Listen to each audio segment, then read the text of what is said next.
सो दोस्तों, आपको हमारा एक्सप्लेनेशन पसंद आए तो प्लीज वीडियो को लाइक और चैनल को सब्सक्राइब जरूर कर देना। So now come to the movie explanation. Movie की शुरुआत होती है और हम दो कपल को देखते हैं जो ना जाने किससे अपनी जान बचाते हुए भाग रहे थे, पर उनमें से एक लड़की गिर जाती है और ना जाने कौन सा एनिमल उसकी पेट की आंतड़ियों को निकाल के बहुत बुरी तरह से खा जाता है और वो बेचारे तीनों कुछ नहीं कर पाते और वो अपनी जान बचाने के लिए और तेजी से आगे भागते हैं। अब सीन शिफ्ट होता है और हमें 5 स्टूडेंट दिखाए जाते हैं जिनके नाम एलिसा, मैट, जेफ, मैंडी और एक बेचारा अकेला सॉन होता है। ये अपनी वैकेशन एंजॉय करने के लिए जंगल में कैंप लगाने आए होते हैं, पर जंगल में आगे जाने का रास्ता बंद था, इसलिए ये लोग वहाँ से पैदल चल के आगे जाने लगते हैं और चलते चलते इन्हें रात हो जाती है। अब मैंडी को एक जगह कुछ महसूस होता है तो वो वहाँ जाके देखती है तो चिल्ला उठती है और उसकी चीख की आवाज सुनकर बाकी दोस्त भी वहाँ आते हैं तो देखते हैं कि वहाँ किसी की डेड बॉडी बहुत बुरी तरह से सड़ी हुई पड़ी है। अब इतना खतरनाक मंजर देख के ये सभी काफी डर जाते हैं और भागने लगते हैं कि तभी उन्हें वहाँ पे एक बहुत खतरनाक क्रीचर दिखाई देता है जो इन लोगों का पीछा करने लगता है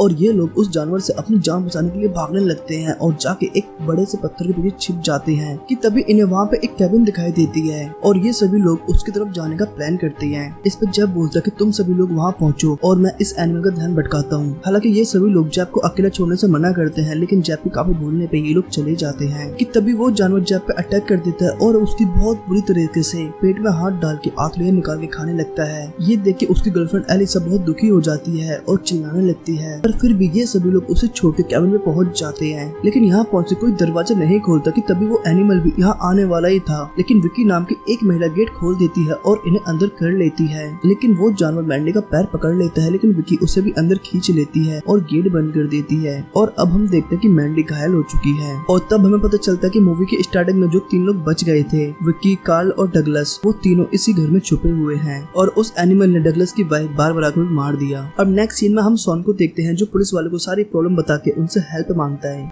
अब डगलस का बिहेवियर यहाँ थोड़ा अजीब होता है, वो सबको बोलता है हम सभी मारे जाएंगे, हमें यहाँ बचाने वाला कोई नहीं आएगा। इसके बाद कार्ल सबको बताता है कि इस घर में हम लोग जाना सेफ नहीं है क्योंकि इस घर में लगी हुई लकड़ियाँ ज्यादा मजबूत नहीं है और कई जगह तो गैप है जिससे वो जानवर अंदर आसानी से आ सकता है। इसलिए ये लोग कुछ लगी हुई लकड़ियों को बाकी के फर्नीचर से एक्सचेंज करते हैं और उन्हें सही से फिट करते हैं। तभी वहाँ पे वो जानवर आ जाता है और एक एक करके वो हर खिड़की और दरवाजे को चेक करता है कि कहीं से उसे अंदर जाने की जगह मिल जाए। और इस एनिमल को देख के कार्ल समझ जाता है कि ये एनिमल दिमाग चला सकता है और ये किसी भी तरह से अंदर आ ही जाएगा, इसलिए वो बाकी के लोगों को साथ लेके सभी रूम्स और जगहों को चेक करने के लिए जाता है। वो दोनों देखते हैं कि वो एनिमल एक रूम में घुस गया है, लेकिन ये दोनों लोग जल्दी से गेट बंद करके गेट पे ही खड़े हो जाते हैं। लेकिन वो जानवर इन दोनों पे बहुत भारी पड़ रहा था कि तभी वहाँ पे एलिसा और मैंडी भी आ जाती हैं। तो कार्ल उनसे पास ही पड़ा फर्नीचर खींच के लाने को बोलता है ताकि वो गेट पे लगा के उस एनिमल को रोक सके। तो ये दोनों उस फर्नीचर को खींच के दरवाजे पे लगा देते हैं, लेकिन इस दौरान उस एनिमल ने दरवाजा तोड़ के कार्ल के हाथ पे काट लिया था। अब नेक्स्ट सीन में हम देखते हैं कि वहाँ मौजूद सभी लोगों को ऐसा लगता है कि पुलिस उनकी लोकेशन ट्रैक करके उन्हें बचाने के लिए आएगी, इसलिए ये लोग पुलिस वालों के आने तक एक साथ एक ही कमरे में रहने का प्लान करते हैं। लेकिन डगलस फिर से बोलता है कि हमें हमारी जान बचाने के लिए रोड की तरफ भागना चाहिए। उसकी इस बात से मैट भी एग्री करता है और वो उसके साथ भागकर रोड पे जाने के लिए तैयार हो जाता है और वहाँ से हेल्प लाने के लिए बोलता है। हालांकि एलिसा उसे ऐसा करने से मना करती, लेकिन वो नहीं मानता।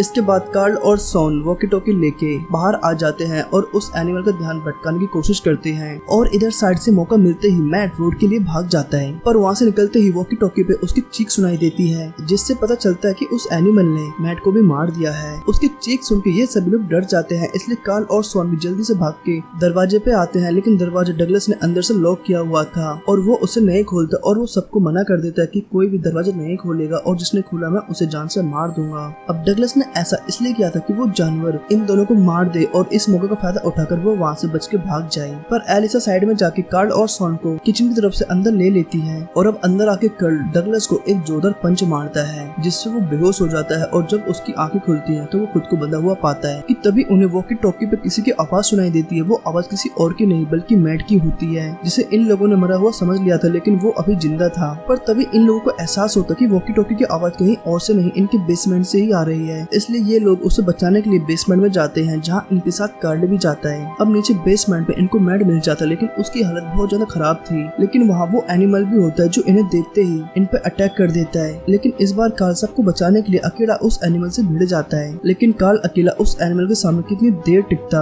और उस एनिमल ने कार्ल की भी आंखियां निकाल के खाना शुरू कर दिया और वो बेचारा मर गया और इस वजह से बाकी के लोग बच के वहाँ से निकल जाते हैं। और जब ऊपर आके कार्ल की वाइफ विकी को ये पता चलता है कि उसका हस्बैंड मारा जा चुका है। वो बेचारी बहुत रोती है क्योंकि अपने पति के मरने पे किसी भी शादीशुदा औरत का हाल बहुत बुरा हो जाता है, जिसे हम लोग सोच भी नहीं सकते। इसके बाद हम देखते हैं कि मैट की हालत बहुत खराब होती है और इसे देख के डगलस इन सबको बोलता है कि देखो ये वैसे भी नहीं बच सकती, इसलिए तुम लोग इसे जानवर के सामने फेंक दो और उसी दौरान हम लोग बच के यहाँ से भाग जाएंगे। अब उसकी बात सुन के एलिसा सबको बताती है कि नीचे बेसमेंट में मैंने केरोसिन देखा है, तो उसकी मदद से हम उस एनिमल को इस कमरे में ट्रैप करके जला सकते हैं। तो एलिसा की इस बात पे डगलस भी मान जाता है और उनसे उनकी मदद करने के लिए कहता है और कहता है कि अब मेरे हाथ खोल दो, मैं भी तुम्हारी मदद करना चाहता हूँ। तो सॉन उसके हाथ खोल देता है, लेकिन उसके खोलते ही डगलस मैट को बहुत बुरी तरह से मुंह पे मार मार के उसकी हालत बुरी कर देता है और मैट की इतनी दर्दनाक मौत देख के वहाँ खड़े सभी लोग काफी शॉक्ड हो जाते हैं। इसके बाद वो मैट की डेड बॉडी को बाहर डालने के लिए जाता है, पर इससे पहले ही वहाँ वो एनिमल आके डगलस को ही बाहर खींच लेता है और उसे बुरी तरह से मार देता है और इस एनिमल ने डगलस को नोच नोच के खाया था और इस तरह सेल्फिश डगलस मारा जाता है। इस दौरान एलिसा बाकी के लोगों को लेकर दूसरे कमरे में चली जाती है। फिर ये लोग केरोसिन से उस एनिमल को मारने का प्लान करते हैं और उसे वो दूसरे रूम में पूरे कमरे में फैला देते हैं। जैसे वो जानवर उस कमरे तक पहुंचता है, एलिसा उस रूम का डोर क्लोज कर देती है और अब ये लोग यहाँ से बाहर भागने की कोशिश करते हैं, लेकिन भागते हुए विक्की को कार्ल की डेड बॉडी मिल जाती है और वो अपने पति के शव को देख के वहीं बैठ के रोने लगती है। तभी सॉन पे वो जानवर अटैक कर देता है और उसे मार देता है और इस बात से मैंडी बहुत डर जाती है और वो जबरदस्ती विक्की को अपने साथ लेके भागने लगती है, लेकिन वो जानवर विक्की पे भी पीछे से हमला कर देता है और बेचारे विक्की को भी मार देता है। अब मैंडी और एलिसा ये दोनों ही बचते हैं। अब ये दोनों अपनी जान बचाने के लिए पूरी हिम्मत से रोड की तरफ भागते हैं, लेकिन वो जानवर भी इनका पीछा कर रहा था कि तभी मैंडी गिर जाती है क्योंकि उसके पैर में चोट लगी थी और वो आगे भागने से मना कर देती है और एलिसा से बोलती है भाग जाओ, तुम यहाँ से अपनी जान बचाओ, जाओ। और तभी वहाँ पे वो जानवर आ जाता है और उस पे बहुत ही बुरी तरह से अटैक करता है और उसे नोच नोच के खाने लगता है, जिससे बेचारी एलिसा की तड़प तड़प के मौत हो जाती है।